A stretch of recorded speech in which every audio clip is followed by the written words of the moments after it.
Thank you for joining us on the Smile Effect Podcast. I'm your host, Katrina Houston, mom, dental hygienist, author, and life enthusiast. Have you ever thought the universe was sitting back and having a good laugh while seeing how much pain you can actually endure? You are not alone. Every single person has a story, and it's in these stories of pain and struggle that if we allow ourselves, we will find beauty. This is your life, your one and only shot to live your truth. Don't wait for someone to tell you you can. Use your story as power to break free from the past and become who you are meant to be. On this show, I will talk to people just like us, those who have struggled but fought to break free from the past so they could turn their pain into purpose. Stop telling yourself that you're not good enough and live the life you are meant for. Are you ready? Let's do this.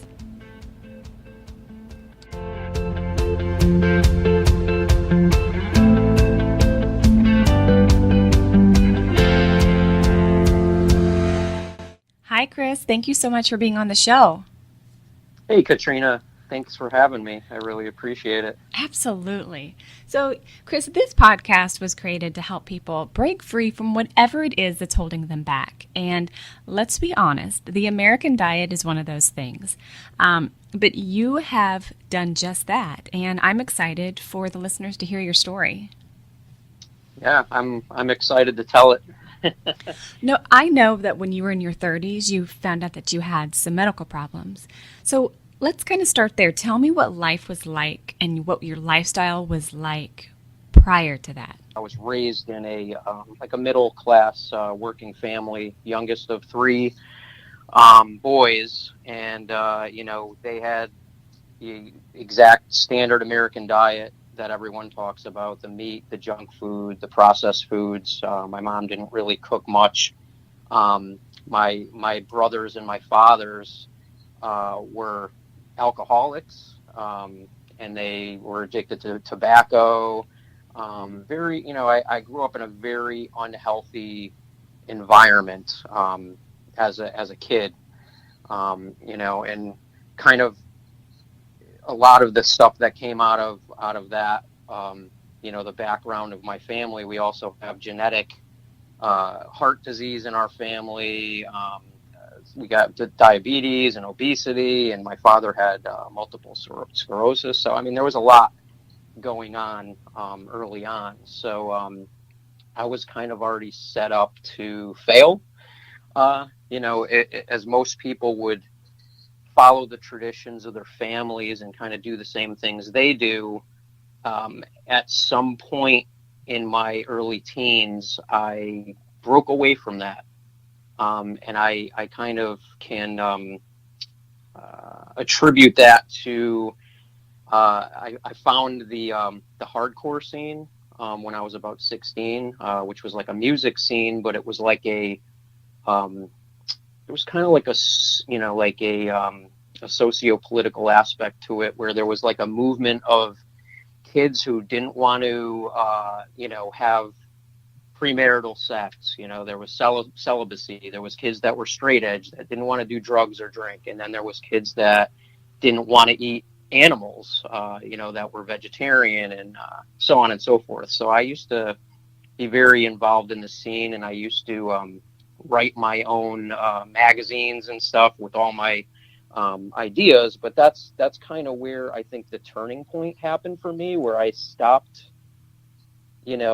seeing how my family was doing things, and I realized there was a whole world out there and a whole different ideology, whether it be, morals and politics. But then there was like the, even down to the eating. So I became a vegetarian when I was about 17. So why did you decide to become a vegetarian? Was it because of your love of animals, or did you just realize that the things that your family was feeding you wasn't healthy for your body? Right. So for me, it was the animals, because at the time I didn't even realize that, the stuff I was eating was bad. I was a skateboarder, so I used to skate for miles and miles every day. So I was in very good shape, regardless of the poor diet I was on.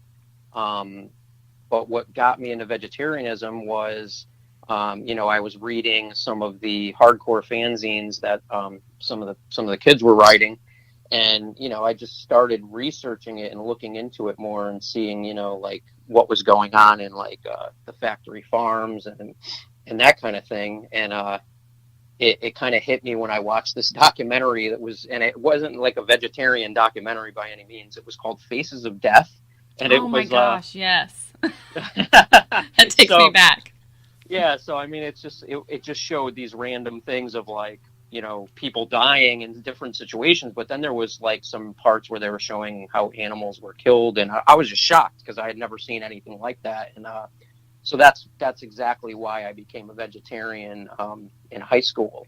And a lot of my friends over the years, like since that time, have some of them were vegetarian for like 2 years, because it was like kind of a trendy thing to do also, and it was like the cool thing to do. But like with me, it just kind of stuck with me. So I never went back to eating meat at all when I was like from like 16 or 17 until now. I'm 43 now.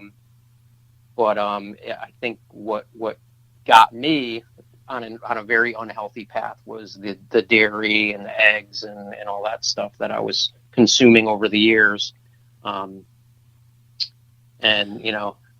coming out of those teenage years, it was like reality hit me pretty hard. I went to design school for 2 years, so I was at college. No one really telling me what I should or shouldn't be eating. So I'm like, I don't want to eat meat, so I'm just eating all this bread and cheese, and I was no longer skateboarding anymore. So that whole freshman 20 or whatever they say you gain, like Yeah. I gained that and more. And then 2 years out of college, I found out that my girlfriend was pregnant. So I was only 20 years old. Had a baby on the way, and I had to make some moves to get try to get a design job, get a real job. And my girlfriend and I moved in together and eventually got married shortly thereafter. But that, I would probably say, between the time I was 20 and up until 2014, time I was like 37. So I'd say a good 17 years, I was just kind of eating poorly. My wife's mother was a like traditional Italian cook. So, I mean, she was just cooking me pasta like all the time. And I would eat junk food, and I had a advertising job that was very stressful. So, I just kind of kept packing on the weight, packing on the pounds, not eating well. I didn't even think of nutrition as a thing. My only thing was just don't eat meat, and that's what I did. So that was your hard line, was just don't eat meat, but I can eat anything else. And I mean, correct. to anybody really listening, if you have been a cheese eater, you know that cheese tastes delicious, and especially for children. And Sure. I remember when I was young, because I was really large. I got to become very large there for a short period. But I remember Cheese Whiz, and I would just spray that stuff in my mouth. I remember I would go, because I was a vegetarian, and it was for the animals. I hated the thought of killing animals. And I would go to Sonic, and I would get a Route 44 cup filled with ice cream.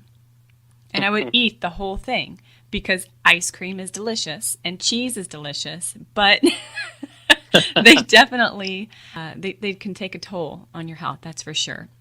Oh, yeah. So what were some staples that you guys would eat when you were a kid? Since you said your mom wasn't much of a cook.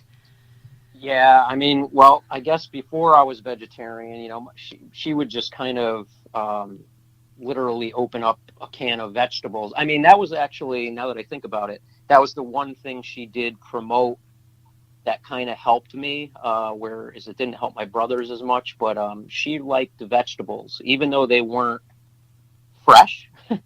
She would buy cans of vegetables, and she would I would eat like canned spinach, and I thought that was really good for Mm-hmm. some reason, whereas my brothers and my father would not eat that stuff.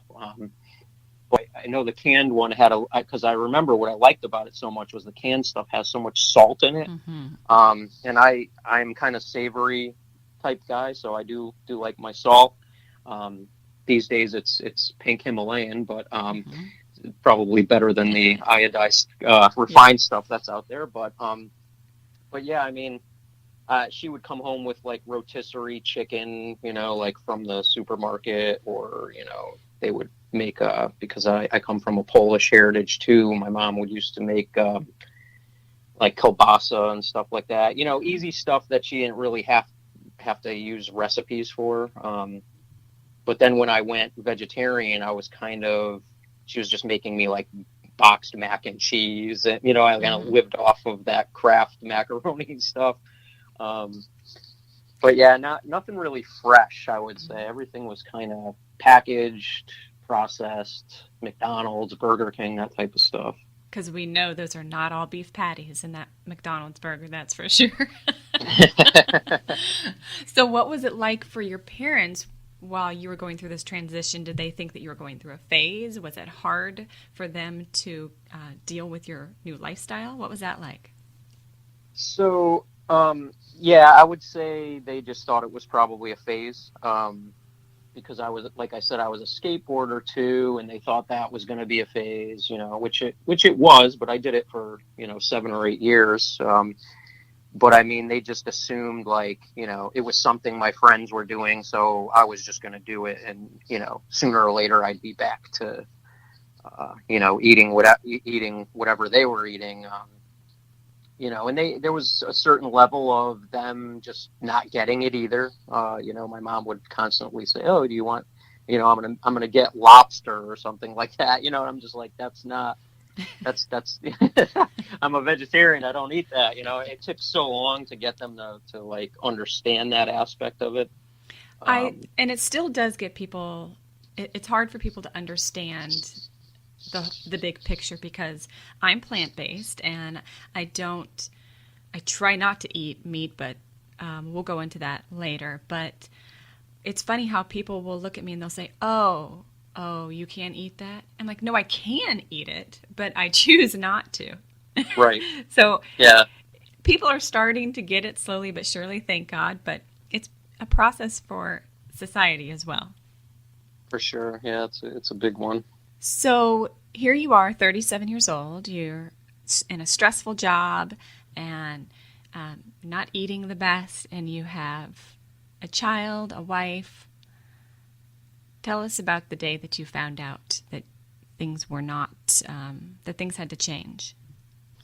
All right. Sure. Well, there was a little bit of a block of time before what you just mentioned. So, I would say in 2004, not entirely sure how old I was then, but I was definitely like in my late 20s. But my wife, at that point, we had two children. We had decided to divorce, to split. So that was another, uh, you know, blow to the side of my head that I didn't see coming. On top of everything else. So I went into like a pretty deep depression for a while, Mm-hmm. which I, definitely leaned on food and alcohol. And I smoked cigarettes. I had quit previously, but then I started again. So I was doing a lot of really unhealthy stuff. And I think where the turning point before my big major transformation happened was when I started to see a therapist. So I started to go to a therapist who, was less of like a psychiatrist type therapist, but more of like I guess you would say like a holistic type therapist. So she introduced me to like meditation and, just quieting your mind and breathing and, stuff like that. But, I bounced back and forth between her and an actual psychiatrist who prescribed Lexapro for me. So I was also on an antidepressant for a while. There's like the back of my mind is telling me, this is all BS. Like, this isn't going to help me. I need, chemicals to help me or whatever. So I kind of bounced back and forth for a little while. But then finally realized that the drugs were really just they were just mellowing me to a point where I just found myself kind of walking around in a daze. And I knew that wasn't really helping, because it wasn't helping me focus on anything. It was keeping me from being depressed, but it wasn't helping me motivate myself to do anything. And move forward. Correct. Yeah. Yeah. So I dropped that, and then I kept kind of focusing on the whole meditation thing, but I kind of just gave up on how she was trying to tell me to do it, because it was very kind of like hokey and spirituality stuff, which I wasn't really into anyway. And I'm just like, I realize there's kind of like a science to meditation, and it's just, there's nothing mystical about it. You really just, if you sit there long enough and just focus on your breath, you'll just realize that you're not thinking about anything. Right. And and that kind of is the basis for everything that I've done since then. It's like kind of taking things that people will make fun of or say, oh, that's like holistic nonsense or this and that. Like, I usually find that there is a science to some of that stuff, and it doesn't have to be this mystical thing with, like beads and prayer and all this other stuff around it. There really is some science to a lot of this stuff. And I just kind of started using myself as a guinea pig to like try some of it out on myself. And as I did that, I started noticing I was rolling, in a positive manner down this long hill. I would call my transition, if you will, rolling to that point where I was 37 years old, and I came to an epiphany, which was, I'm 220 pounds, and I'm out of shape, not feeling well at all, but I am, able to deal with my depression and, doing some therapeutic things to help that. But I felt that I came to a standstill, and I wasn't really getting to that next level I wanted to get to. And when I was 37, one night I was sitting there watching Netflix or whatever, and I saw this documentary called Fat, Sick, and Nearly Dead. I've seen it. Yeah. Yeah, Joe Cross. And, I watched it kind of just tongue in cheek. I thought it was like, at first I thought it was just nonsense or whatever. And then I saw how, as it was going on, as the movie was going on, like, I was like, wow, this is, this is actually helping this guy. And so I decided to do some further research. I just basically Googled juicing, and, I found Joe Cross, I found Jason Vale, Sherry Kalbaum, who's a detox pioneer, and even some newer guys like the natural juice junkie Neil Martin in England, who I started following. And I just kind of read up on how are these guys losing weight, and what they're doing after to try to maintain their weight and this and that. So I did so much research on it that I thought I knew, I thought I had like a leg to stand on, and I thought I can do this like ridiculous thing that my wife immediately was just like, that sounds a little crazy. So I bought a juicer, and I decided to, only drink juice for 20 days. Oh, wow. Yeah. So I started the fast, and within the first couple days, I was feeling like miserable, because I didn't know at that point. I knew about the juicing part, but I didn't realize that, you should transition off of, white flour and sugar and all this other stuff like leading up to the fast. Okay, so I so just you were kind of like in shock.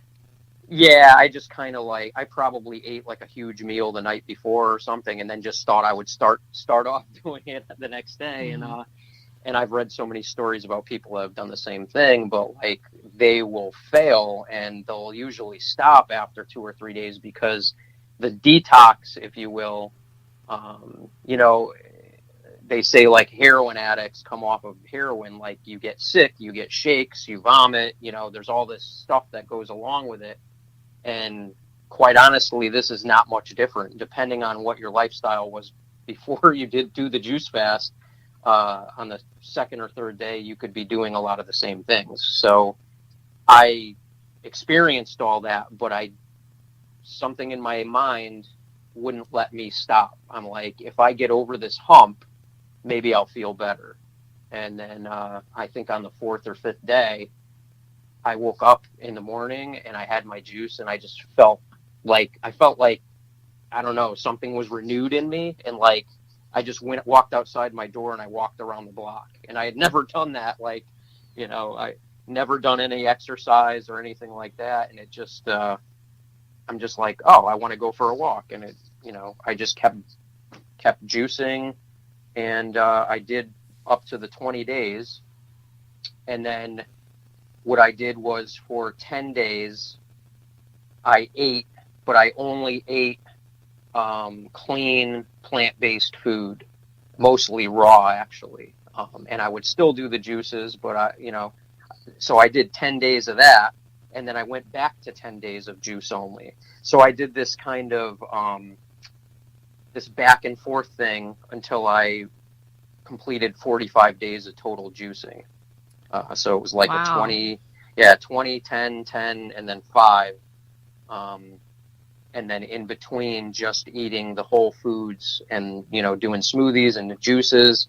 And also through that time, I had found part of my regimen every morning was drinking warm lemon water because it helps kind of reset your digestion for the morning, for the day. I would take psyllium husk powder with water, which would help kind of collect and kind of pull stuff out of your body. And that's when I was doing the research at the same time, and I found colon hydrotherapy, which also I combine with my juice fasts, and I have done so every year since I had done this. So what's that? So colon hydrotherapy is basically what you would call most people would call a colonic. It's like a warm pressurized water that goes into your lower colon, and it's supposed to loosen any kind of hardened materials that are in your lower digestive system, and then they come out. So it's kind of like some people do like enemas and that type of thing, but this is like a legitimate, guided enema with like, professional equipment, and it's done with a professional that knows what they're doing. And, okay, so it's not something you do at home. You have to go to the doctor for this. Yeah, you go to a colon hydrotherapist, so they have certifications. They're not doctors per se, but like an MD or anything, but they are certified in colon hydrotherapy. So only people with certification can use these machines, and because they know what they're doing. But when I first read up on that, this goes back to what I was saying before. I'm like, oh, this is holistic mumbo jumbo. I just thought it was nonsense. I'm like, how is this going to help anyone? So I just decided, like, if I'm going to prove these things to be right or wrong, I got to try it on myself. So I made an appointment on I think it was on my 15th day of my first fast, my 20-day fast.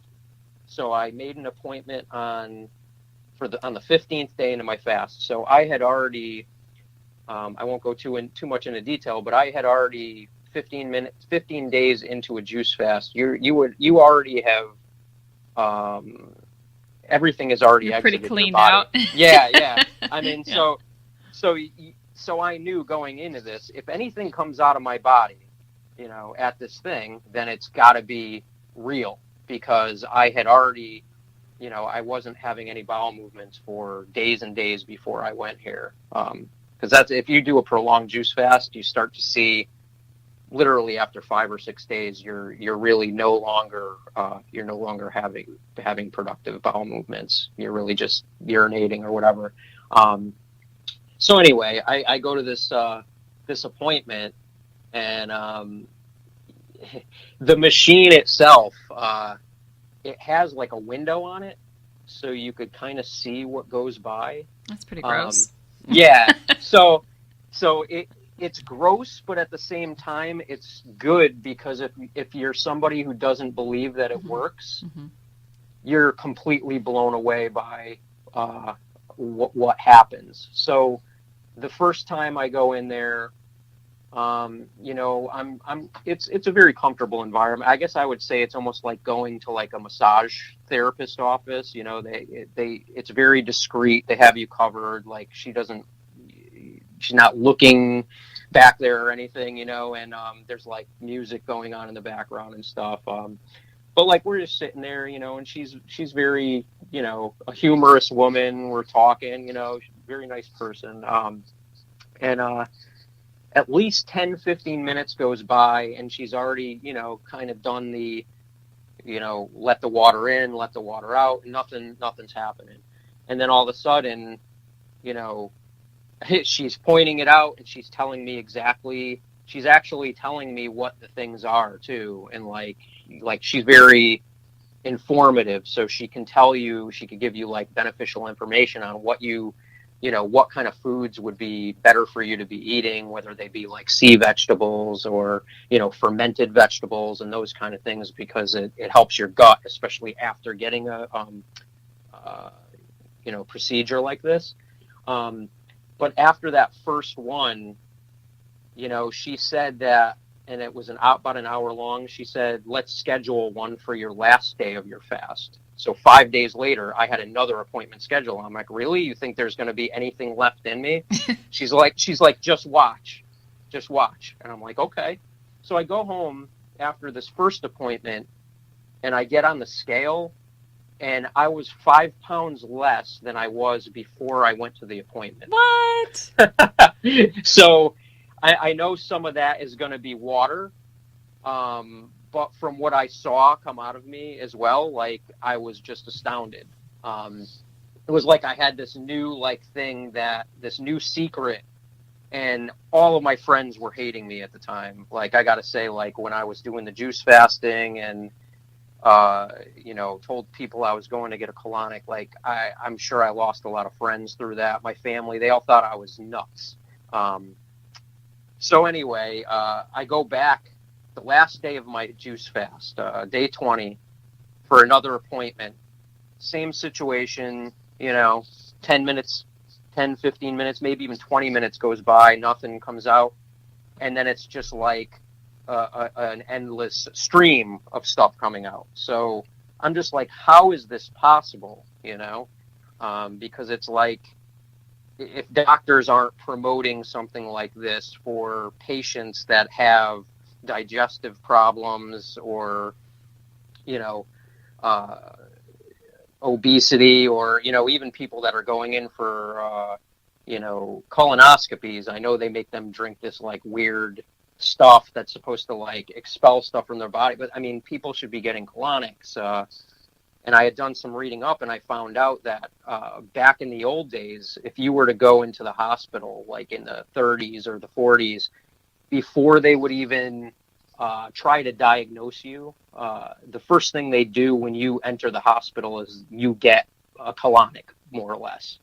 And then they see, after that happens, what's going on with you. Because like 90% of the time, they give the person the colonic, they just feel better right after. Yeah, let's talk about that for a minute, because people think that, being constipated or having diarrhea, that, it's just kind of, it's what I ate and I'll be better tomorrow. But let's talk about the importance of gut health. Yeah, gut health's a big one. I mean, from the research I've done and from what I've seen with my own, transition into like eating well, I've I've noticed that gut health is probably the most important thing when you're trying to build your immune system. Um, I take a probiotic every morning. I eat sauerkraut and kimchi whenever I can, kombucha, all that stuff daily. And I probably haven't gone to the doctor like in years, like to go there and say, oh, I'm sick or I have the flu or I have this. I just don't get sick.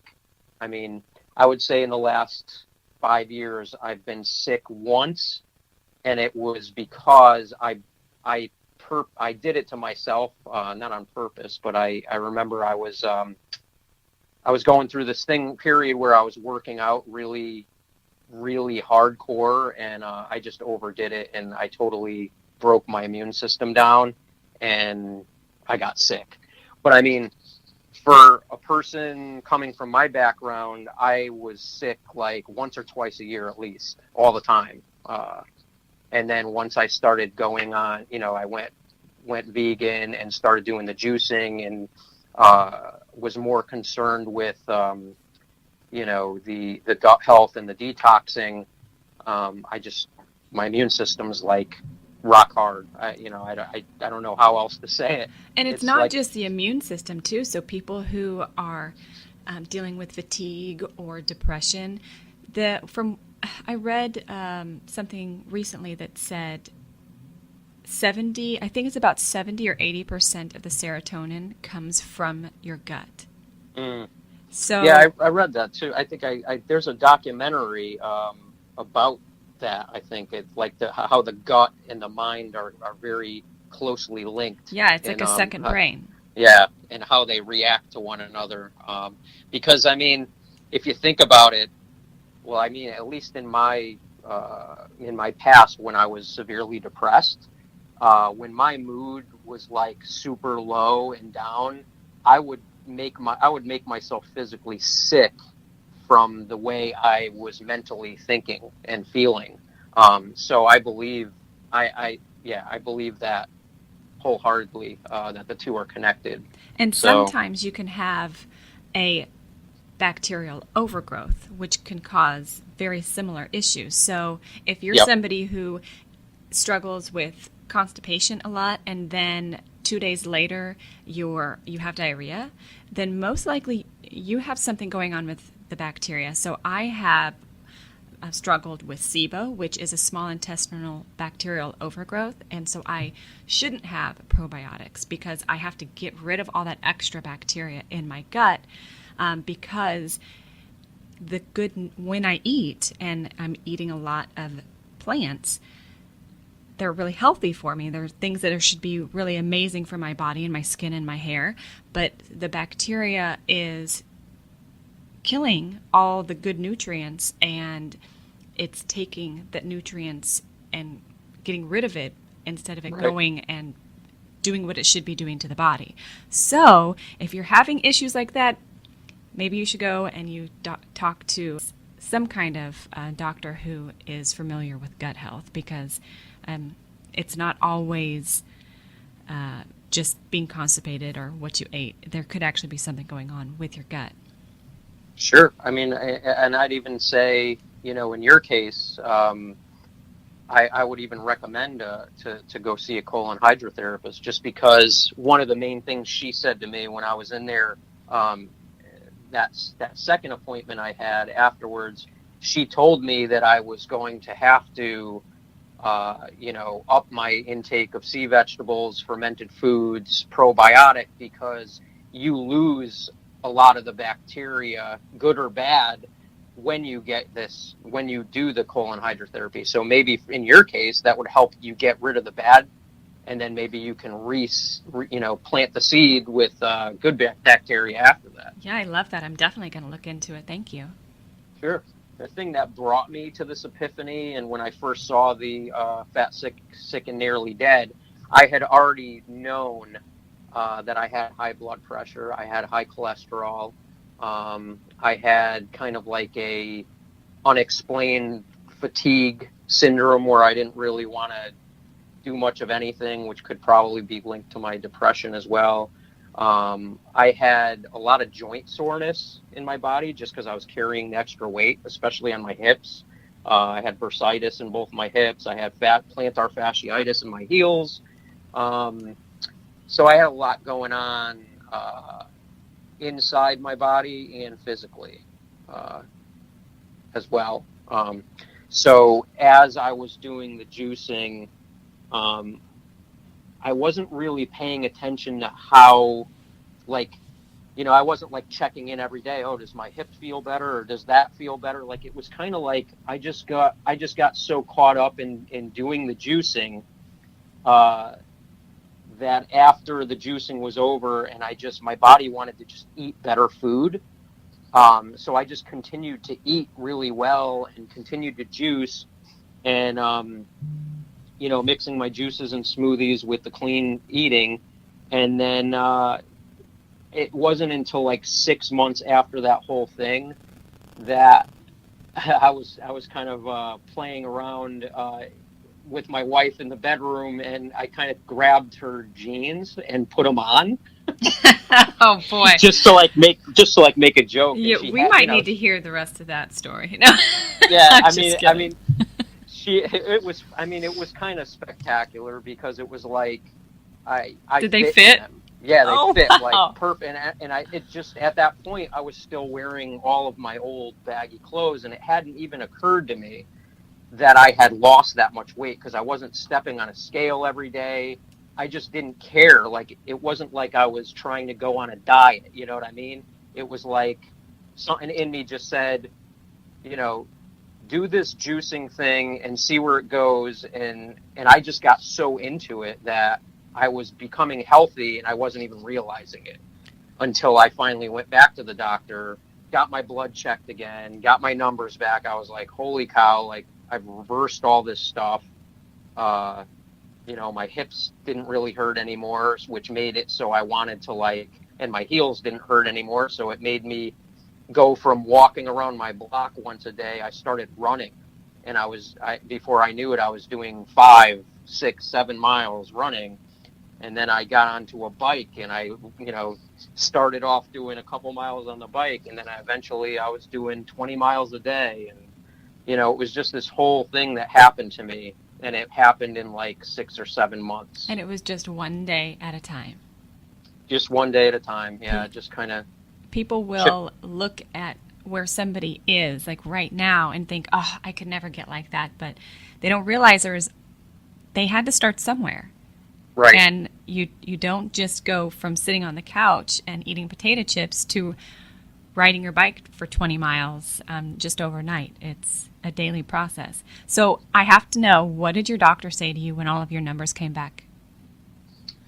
The doctor was just like, I can't even believe that the last time you were in here, you were 70 pounds heavier. And, all of your numbers were much higher. And then she just kept saying something about my HDL cholesterol, and just like she couldn't stop saying how good it was. And she's like, I haven't seen numbers like that in most people your age. And then, she asked me what I had done. And when I told her that I did juice fasting, she kind of gave me a weird look. And, when I mentioned the word vegan, of course, she gave me even a weirder look. But she can't deny, what I had done. And did she then try to tell you certain things to make sure and add to your diet to supplement?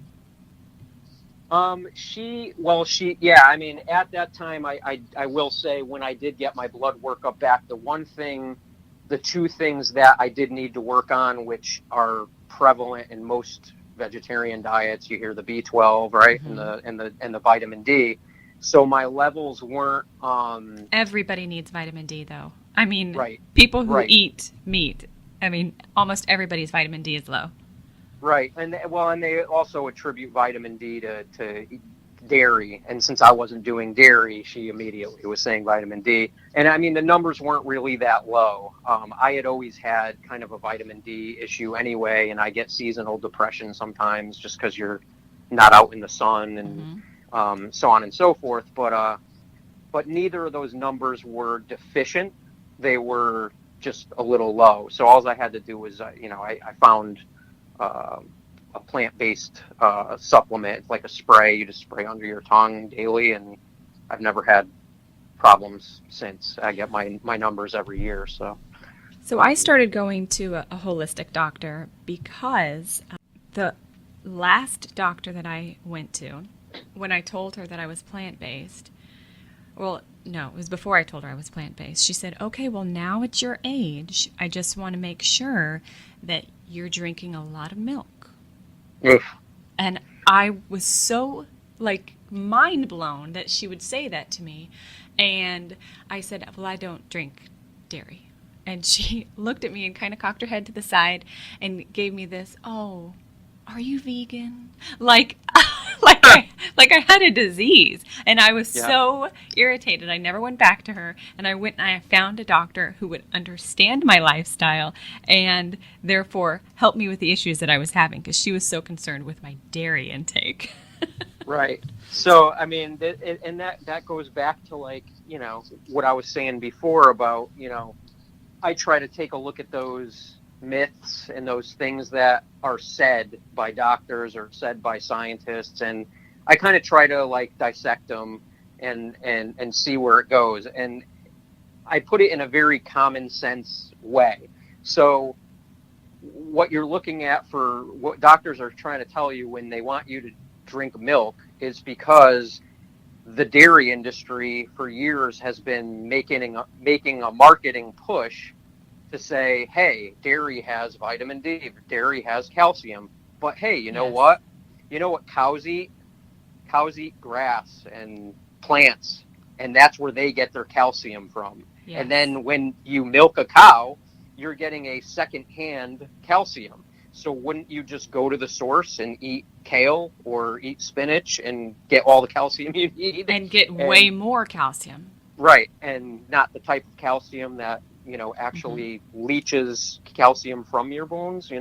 So there is a lot of misguided stuff going on in the healthcare industry, and it's been going on for a long time. And I wholeheartedly believe that scientists today and doctors are being very pushed into a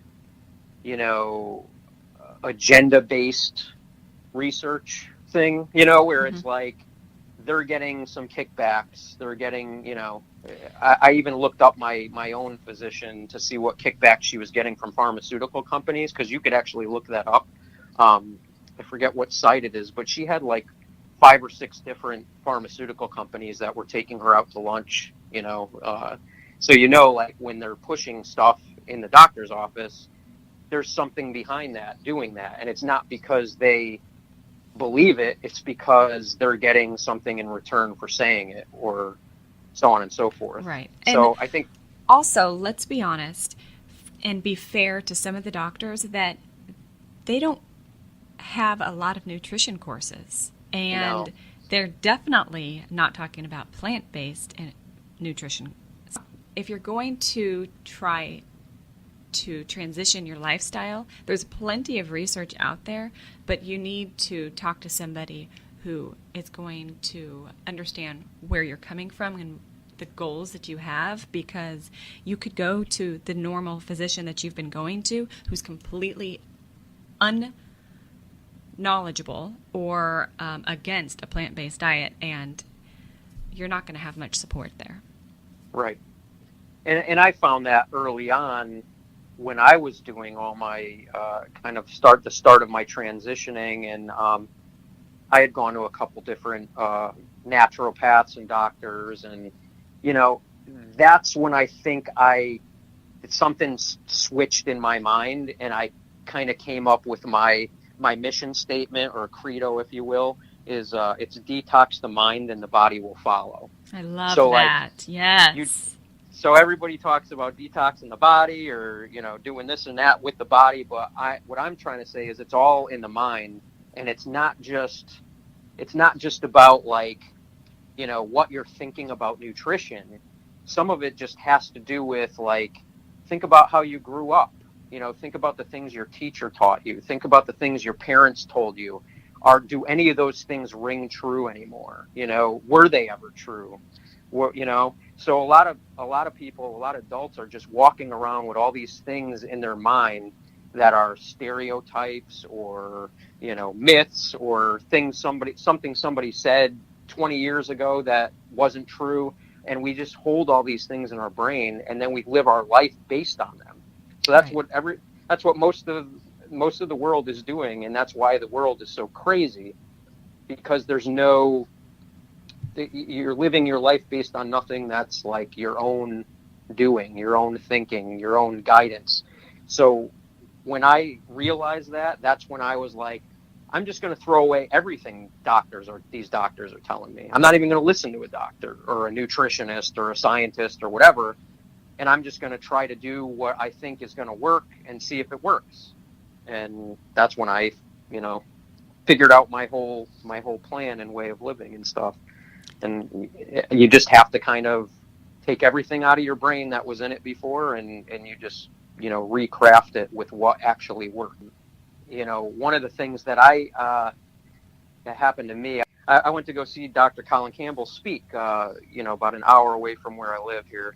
And they opened it up to questions after, and this was after I had already, lost all my weight and did the juicing thing, and I was vegan and eating well and this and that. And I had asked him, I told him my story there to him, and I, told him that I basically sparked my whole health revolution with juicing, and he didn't like it. He's just like, he just didn't believe in juicing. And what I got to say to that is, if you haven't tried it, how can you say anything against it?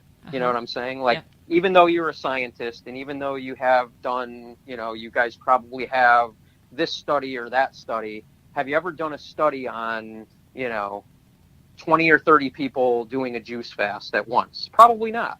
So, and even if you do have that information, you don't know yourself because you haven't done it. It's like the doctor that's giving you nutrition advice, but they're obese. It's like, why would you Right. why would you take advice from that person? They obviously don't practice what they're saying. So, Well, I love that. I bet that was really eye-opening for you. Like, oh, okay. You, of all people, you don't right. like this, but it worked for me. So I know that I am doing myself the best by listening to myself and not everybody else around me. Right. And what I think what he was hung up on was the lack of fiber when you do juicing. And so, but that's if you added psyllium husk, that's tons of fiber, right? Yeah, sure. And there's no doubt. I mean, if you're just juicing to maintain, let's just say you're eating each day, but you decide to do a juice in the morning or something. Yeah, definitely. But my purpose of the juicing originally was to lose the weight and to fast on the juice. So I wasn't so worried about the lack of fiber, because I was just trying to clean out. And then I was going to get the fiber. There wasn't really a need to have the fiber anyway. I mean, I was cleaning out, you know what I mean? I was going to a hydrotherapist and all this other stuff. So that lack of fiber for that short amount of time didn't do anything negative to me. And that lack of protein or whatever that I didn't have during that didn't do anything. I mean, the body's amazing on its own, so when people say, oh, this juice detox or this like detox plan, like they're focusing on these things as if those are the things that you're taking or doing are detoxing you, but that's not what's actually occurring. Your body has natural detox functions. So what it's doing is, when you stop shoving all this garbage down your throat, you basically are your body's basically, wow, I have time to do something now. Like I could actually do these other things for the body and push toxins out and, Yes. do all these processes that I usually can't do because It's like I'm clogged up. It's like right. a nasty sink. Well, yeah. And I mean, digestion is energy. So, I mean, it takes your body a lot of energy just to digest, a piece of bread or whatever you just ate. So, I mean, if you're eating stuff that's also foreign to the body that doesn't really know what it does or how to separate all the different nutrients and where to put it, you're wasting your energy, your body's energy on digesting food instead of just doing its normal processes, which is just its daily clean out. So when somebody goes on a fast, I mean, whether it be a juice fast or a water fast or just a plain old I'm not going to eat or drink anything type of fast, your digestion, your body's actually getting such a break that it's doing all the things it's supposed to be doing because it didn't have time. It couldn't do them before. Right. So that's another way of thinking about the whole detox thing, because I think that word has become really trendy and it's lost its realness in a lot of ways. So you have been doing this since how long? When did you start? 2014. Yeah. Okay. And you're still married? I'm remarried. Okay. I've been remarried since 2008. Yeah, and my wife's very supportive. She's not a vegan, but she's a vegetarian. So we have some things that don't sync up lifestyle wise, but we are very, she's very supportive and understanding about my lifestyle. I've become like a cyclist, and I do all kinds of events, and these events that are like 100 miles long, and I go up to Vermont, and I've done some Grand Fondos and some other events. But she's very, very supportive of all the stuff that I do, which is great. She makes it easy, Well, that's awesome. It's great to have a partner who's understanding and on your side. For sure. So your life has changed in a lot of ways since you started this new lifestyle. You not only got healthier, but you became more active, and your mental clarity, and you've lost the depression.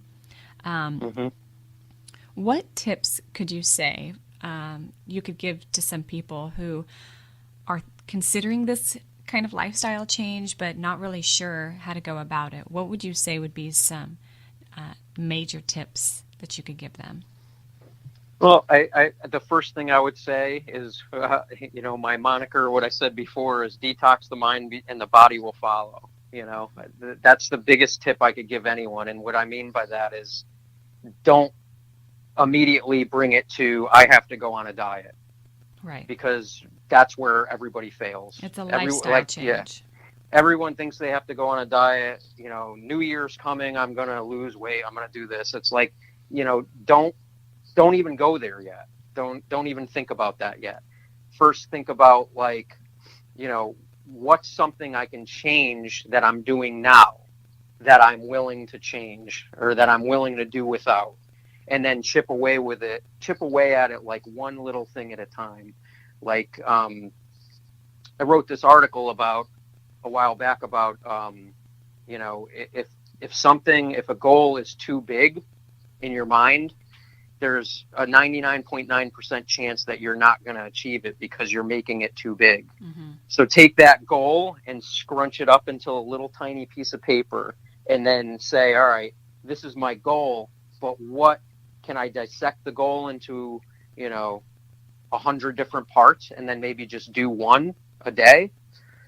Break it up and don't make it so big in your mind. Maybe just go get a juice and see if you even can stand the taste of juice.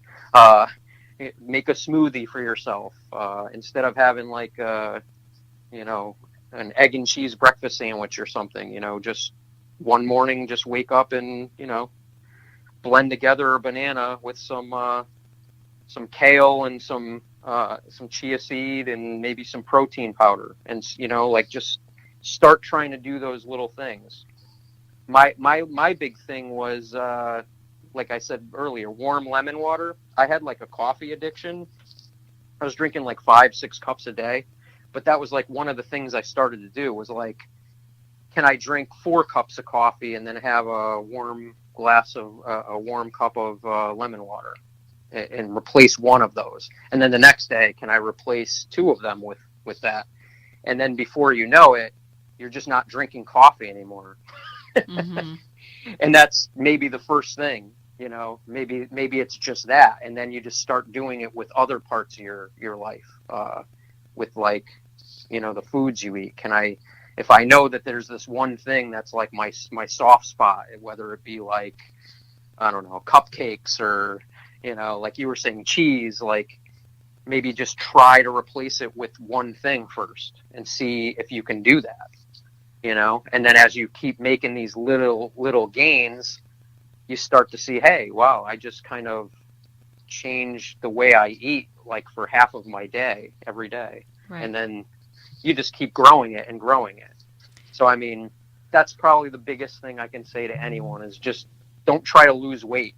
Don't try to go on a diet. Just try to change your habits, one at a time, little goals. Like I said earlier, the society is not accommodating for people like us. So what are some tips that you have for people who like to eat out or who travel? They're on the road a lot. Do you have any tips for those people? Yeah, I mean, I think this day and age, there actually are more options than there used to be. Like I would even say in the 5 years that I've been completely vegan, there have been many, new products have come out, and more restaurants are more willing to have those like plant-based stuff on their menu. But the best thing you can do, especially if you're traveling, is do your research first. If you know exactly where you're going to be, the areas you're going to be around, there's apps that you can look up, to see what around you is vegan or vegetarian, and where there's options. My wife and I go down to Key West every once in a while, and that's the very thing I did. Is I did a little research ahead of time, and I found like 2 or 3 different places that we could eat at every day. That there was like a juice bar, and a restaurant that was mostly vegan. And so, I mean, if you just do a little research ahead of time, you should be good. One thing that I have struggled with, and maybe you might have some tips for this, is if you're using a lot of vegetables, it's hard to plan your meals ahead and do meal prepping because they can get wilty, and you can't really freeze a lot of these meals. So do you have any tips for that? Personally, I don't do a whole lot of like meal prep beforehand. Right? It's hard. What I usually do is like I'll make like I'm kind of the cook in the house too. But like I'll make something big that, we'll eat, a few times, a few more times after, like we'll just have leftovers or whatever. And then, we just kind of mix up, like if I had like a meal that I made 2 days ago, that's still in the fridge. On the third day, we might split it up and put pieces from the meal from the day before together with that one and make a totally different meal out of it. But yeah, I don't do a whole lot of meal prep where I, like have to store something for multiple days. I mean, we usually eat what we make like within the first few days. That's or how so. we are. I usually cook most nights. But it's not a lot of work either, though. And you're cutting up the vegetables, and I mean, making quinoa. It's almost like that takes the longest than anything. Instant pot is like the best thing. I have been thinking of getting one of those. I should. I just got one like maybe like a month ago, and it's so easy to like cook anything. I mean, like I went I like when we do, sometimes I'll do like quinoa tacos, Mm-hmm. with like black beans and, We do those uh, on the regular. yeah, and I'll, every once in a while I'll do like a refried bean, but I'll get like the organic refried bean from the store or whatever. But since I got the Instant Pot, like you can cook the pinto beans in like 10 minutes or something, Mm. and then you put the seasonings in and you just mash them up, and you got refried beans in like 20 minutes. So It's that's like, even better. oh, Yeah. it's so good. Let's explain to the listeners what the difference between plant-based, vegan, and, well, there's different kinds of vegan. Hmm. So I am plant-based, and a lot of people don't understand what that is. They think, it's just vegan, and it really is very, very close to it. But if I'm traveling or I'm at somebody's house and there's no other options for me, and there's something that is cooked in a little bit of dairy or non-vegan butter, I'm going to eat it because I don't want to not eat. So, Right. but I'm not.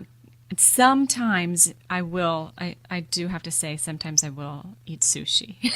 Hmm. But I'm not eating steak or chicken. No chicken wings and things like that.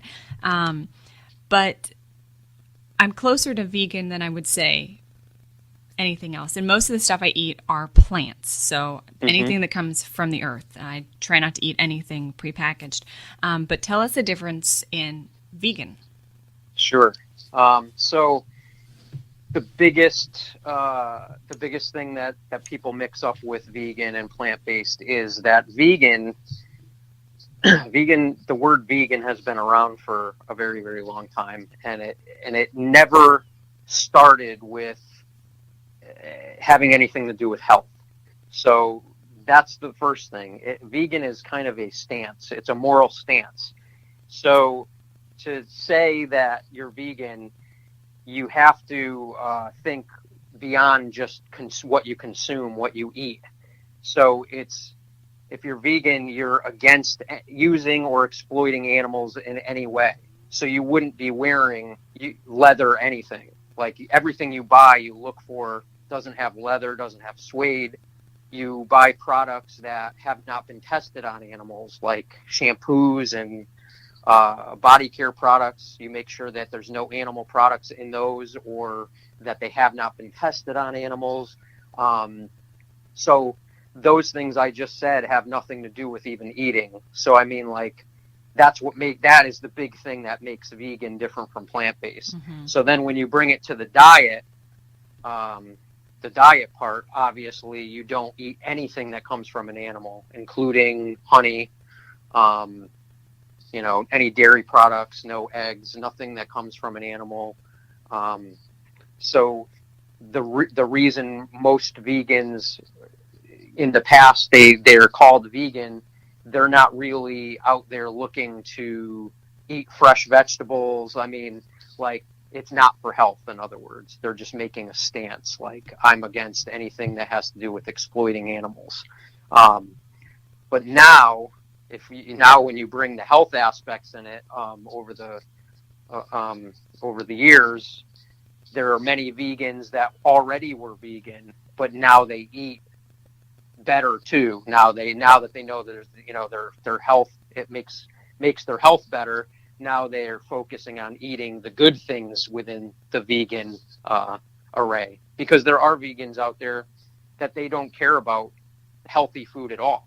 They'll just eat whatever as long as it doesn't have anything animal related in it, which is how I ate when I was a vegetarian for 20 something years. Um, but that's their mentality. So when the two clash, sometimes the plant-based and the vegans get into fights sometimes, because the vegans, obviously, they're like, because sometimes plant-based people will call themselves vegan because they have no idea what the word actually means. You know what I mean? They'll say, "Oh, I'm a vegan," but then you see them wearing like leather Uggs or something, and it's just like your mouth drops. You're just like, you're not vegan because you don't care about animals. You're not caring about all the aspects of what animal exploitation means. So that is the difference right there. I feel like there's three categories, really. I mean, there's the plant-based, there's the traditional vegan, and then there is, would it be the millennial vegan? I don't know. I know people who say they're vegan and they eat Oreos, but that is... I think if you wanted to like another category of vegan, like the only split there would be obviously junk food versus health. So a lot of those people call themselves whole food plant-based vegans. Like so those are vegans that are doing it for the animal reasons. So basically that's kind of what I am. Mm-hmm. But I have fun though too. Like even though I'm talking about all this detox and health, I drink coffee. I have like some junk snacks and things like that, every once in a while. Especially as a cyclist, that's kind of embedded in the culture. Drinking beer every now and then, and that type of stuff. So that's your prize at the end. Yeah, I guess so. If you were going to split up the two, I guess there are vegans that don't care about the health aspects, and they'll eat and drink whatever as long as it has nothing to do with animals. Yeah. But that is really the true definition of a vegan. So I mean, right. It has been for ages. I just think all the different, Instagram and all the social media platforms, and like you said, like the younger people coming on and what's trending and what's not trending, it's like kind of changed the landscape a lot, and there's a lot of misinformation out there because of that. Well, Chris, thank you so much for being on the show. You are a wealth of information, and tell the listeners where they can find you. Sure. You could get me at beatingtheodds@gmail.com. That's my email. So it's beating is with 2 E's, like the beat. And I'm at Beating the Odds, also spelled BEET, on Instagram, Twitter, Facebook. All right. But yeah, if anybody's interested in consulting or wanting to know further about my plans and that kind of thing, they can email me at the Gmail account. Okay, and they can go on your website and find recipes and your story and things like that, right? Yep, beatingtheodds.com. Perfect.